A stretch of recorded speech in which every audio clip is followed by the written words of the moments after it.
Dave Shabastari. What does Scientology tell its members about how L. Ron Hubbard came to possess the knowledge that became Scientology and Dianetics?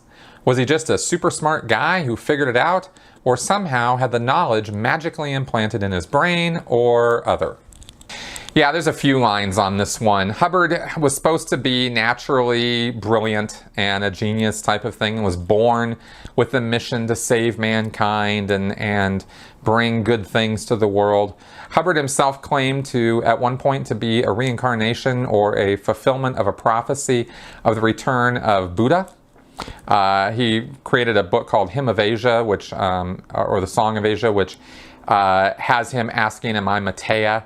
Which is playing on a prophecy that Hubbard exaggerated and built up out of whole cloth, that he, with the flaming red hair, was the Western incarnation of Matea and was going to, unite the East and the West, and so there's this whole line of thinking that Hubbard was reincarnated for the purpose of bringing Scientology to the world.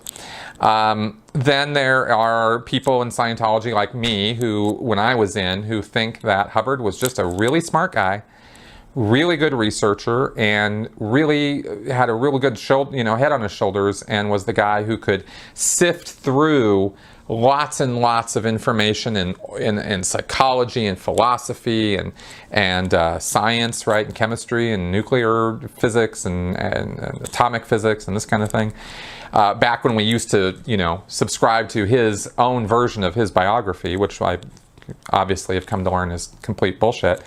But when I thought that was all true, I thought that he had led a life of exploration and a pursuit of philosophic knowledge, and that is what led him to sift through all of man's history of knowledge and wisdom and distill out the good parts and be able to do away with the bad parts. And I thought also, when I was in Scientology, that he was a very, very, very brilliant researcher, and that he actually did have case studies, and he actually did have, a series of experiments that he had done. And just because I didn't see the notes from the experiments or see the case studies doesn't mean they didn't exist, right? And I would just sort of make up, for no good reason really, that all those things existed, because they had to exist, because otherwise Hubbard couldn't be so brilliant and Scientology couldn't be right and true.